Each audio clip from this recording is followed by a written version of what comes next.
محمد اسد کی مایہ ناز تفسیر the message of the قرآن کی روشنی میں سورۃ المجادلہ کا خلاصہ۔ اس سورت کا نام المجادلہ یعنی بحث کرنے والی عورت ایک خاص واقعے کی مناسبت سے رکھا گیا ہے۔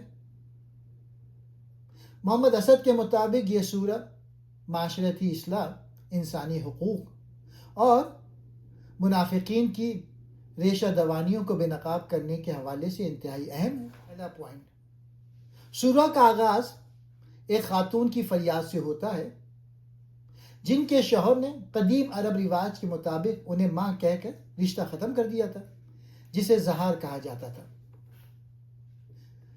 محمد اسد کی تشریح، اللہ تعالیٰ نے اس عورت کی پکار سن لی اور واضح کر دیا کہ کسی بیوی کو ماں کہہ دینے سے وہ ماں نہیں بن جاتی۔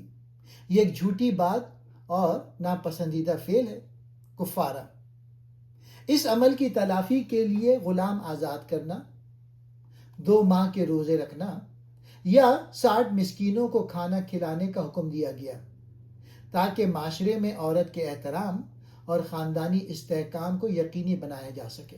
دوسرا نقطہ، سرگوشیوں اور آداب مجلس، آیت 7-13۔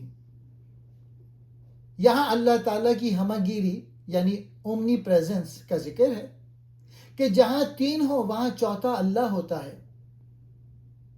سرگوشیوں کی ممانعت، محمد اسد واضح کرتے ہیں کہ ان آیات کا مقصد ان منافقین کو روکنا تھا جو الگ تھلگ بیٹھ کر سازشیں کرتے تھے جس سے مومنوں کو دکھ پہنچتا تھا۔ اسلام صرف ایسی سرگوشیوں کی اجازت دیتا ہے جو نیکی اور تقوی پر مبنی ہو۔ مجلس کے آداب، اگر کسی محفل میں جگہ کم ہو تو دوسروں کے لیے جگہ بنانی چاہیے۔ یہ چھوٹے چھوٹے اخلاقی آداب ایک مضبوط معاشرے کی بنیاد رکھتے ہیں۔ تیسرا نقطہ، منافقین کی نفسیات اور جھوٹی قسمیں۔ سورہ کا ایک بڑا حصہ ان لوگوں کی مذمت کرتا ہے جو بظاہر مسلمان تھے لیکن دل سے اسلام کے دشمنوں کے ساتھ ملے ہوئے تھے۔ محمد اسد کا نقطہ، یہ لوگ اپنی جھوٹی قسموں کو ڈھال بناتے ہیں تاکہ اپنی سازشوں کو چھپا سکیں۔ اللہ نے خبردار کیا ہے کہ ان کا مال اور اولاد انہیں اللہ کے عذاب سے نہیں بچا سکیں گے۔ یہ شیطان کا گروہ ہیں جو ہمیشہ نقصان اٹھانے والے ہیں۔ چوتھا نقطہ، اللہ کا گروہ۔ سورہ کے اختتام پہ ان سچے مومنوں کی تعریف کی گئی ہے جن کے دلوں میں ایمان راسخ ہو چکا ہے۔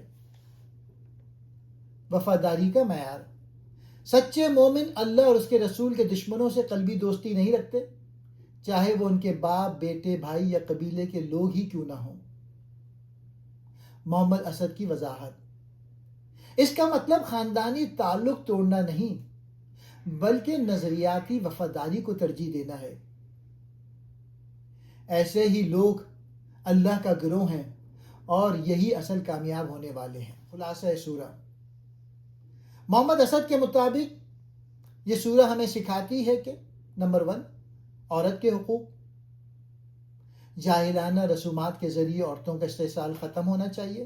دوسرا، سماجی اخلاقیات، نجی گفتگو اور محافل میں دوسروں کی دل آزاری سے بچنا چاہیے۔